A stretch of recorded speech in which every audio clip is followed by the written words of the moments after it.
My name is Lacey, and I want to share the story of my difficult marriage. It all started 5 years ago when I met Aaron, and things unfolded in a way I never expected.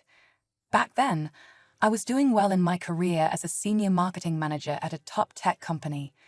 My job not only made me happy, but also paid really well.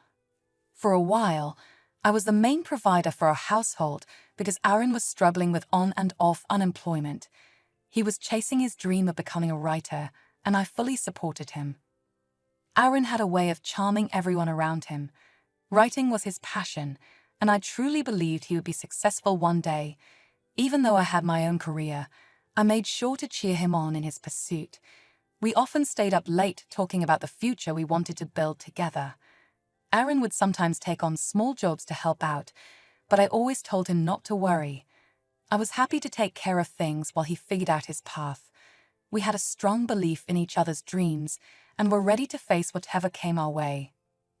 Now, let me tell you about Hazel, my sister-in-law, who lived in the beautiful city of Auckland, New Zealand.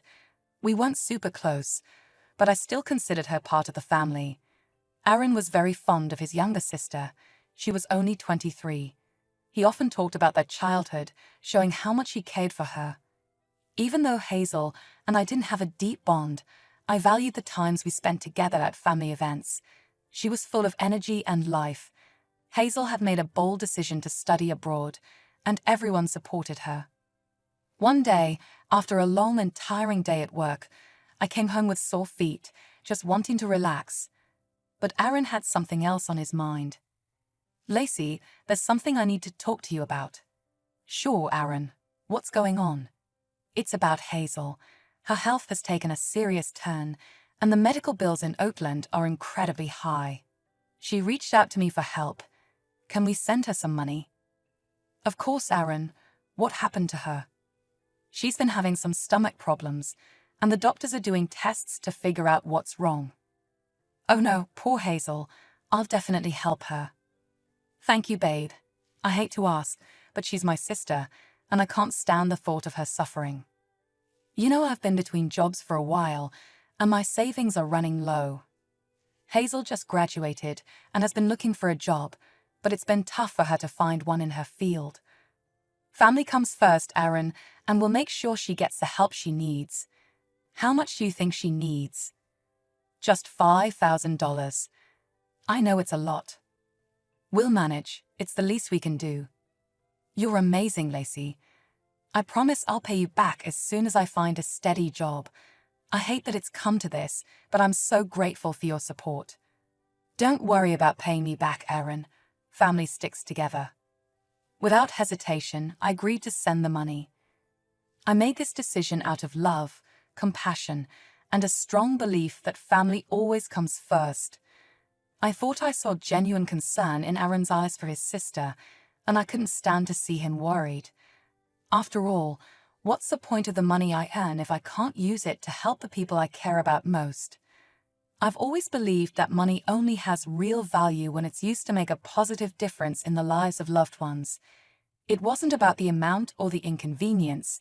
It was about standing by Aaron and supporting his family. So I transferred the money to Hazel. But little did I know, this simple act of kindness would set off a chain of events that would turn my life upside down. A few weeks later, Aaron told me that his mom, Sherry, was suddenly flying to Oakland to be with Hazel. He explained that Sherry was really worried about her daughter's health, and he needed to drive her to the airport. When I heard this, I immediately wanted to go with them. I wanted to meet Sherry before her flight and offer her some comfort during this stressful time. Even though Aaron said it wasn't necessary, I went anyway. "So, Aaron, how exactly is Hazel doing? What have the doctors said?" "Well, it's a bit complicated, Lacey.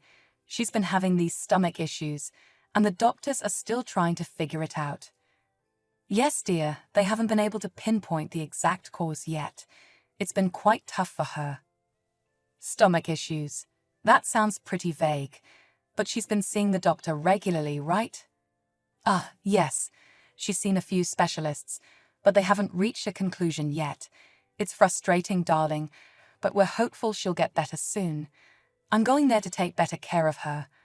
That's all a mother can do, you know. I hope so too. It's just strange that it's been going on for a while, and there's still no diagnosis. For someone her age to have these issues. Let it go, Lacey. Let's just focus on getting Mom to the airport right now. While Sherry was in Oakland, life went on as usual. I went to work, and Aaron stayed home, working on his novel. Another month passed, and Aaron asked for more money. He explained that Hazel was moving for a new job and needed help with her apartment. Sherry was still in Oakland, and from what I knew, Sherry had enough money to help Hazel herself, but I didn't voice my doubts. I couldn't bring myself to question Aaron's family, even though the situation was becoming more confusing. So I quietly sent Hazel the $3,000 she needed, hoping this time it would really help her. But then, a week later, Aaron made a shocking request that left me stunned. Lacey, I need to ask you for something big. What is it, Aaron? I need you to send my sister $50,000. $50,000, Aaron? That's half my annual salary. Why would Hazel need that much money? Hazel's health is getting worse, Lacey. It's a serious stomach condition, and the doctor says she needs surgery. She's in pain, and we can't wait any longer. I understand that, Aaron, but why won't you tell me exactly what's wrong with her? It's so frustrating not knowing. You're always so vague. Why couldn't Sherry help with the $3,000 last time? First, it was for a diagnosis, then for an apartment, and now surgery. Sherry has her own expenses, Lacey. She's been helping Hazel too, but this situation is beyond what any of us expected. I get that, but it's hard to keep giving money without knowing where it's going. It's complicated, Lacey. I wish I could explain it better, but it's a medical thing, and Hazel's privacy matters too. I'm not asking for every detail, just more than some stomach issue. This is about her life, Aaron. I can't keep sending money blindly. Are you seriously questioning Hazel's health? I can't believe you're being so heartless about this. I'm not being heartless, Aaron. I'm scared. I need to protect our future too. I can't drain our savings without knowing more. If you can't trust me on this, maybe we don't have a future together. I would want a divorce if you don't help me. Are you really threatening me with divorce over this? I just want to know where our money is going. You're unbelievable, Lacey.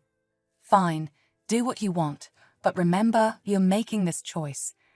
Don't go around telling everyone I left you when it's clearly your fault. I sank onto the couch, feeling the weight of Aaron's request crushing me. My thoughts were spinning like a blender on high speed. Why all the secrecy? First, it was money for Hazel's diagnosis, then for her apartment, and now for surgery. It just didn't add up. I sat there, wrestling with my emotions. On one hand, I loved Aaron deeply. I didn't want to see him hurt or upset, and I always put family first. But on the other hand, something didn't feel right. I needed proof, some clarity, but all I got were vague explanations. Despite my doubts, my love for Aaron and my sense of loyalty won out. I ended up transferring the money to Hazel. She sent me a quick thank you text. The next morning, I told Aaron what I had done. I'm sorry for doubting you, Aaron. I transferred the money to Hazel. You did, Lacey. You're the best. I'm sorry about last night. The whole divorce thing just slipped out. I didn't really mean it. Even after sending Hazel the money, I couldn't shake the feeling that something was off. Aaron had threatened me with divorce the night before, but after I sent the money, he was suddenly all sweet and charming again. I couldn't ignore it. Why all the secrecy about Hazel's health? And why wasn't Sherry helping her own daughter more? I loved Aaron and his family, but these questions kept nagging at me. To clear my head, I decided to meet up with my best friend, Imani, at the Cozy Cafe, our go-to spot for heart-to-heart talks. I needed the comforting atmosphere more than ever. So, Imani, did I miss anything exciting at that dinner party you mentioned last night? Oh, you missed out. It was a blast.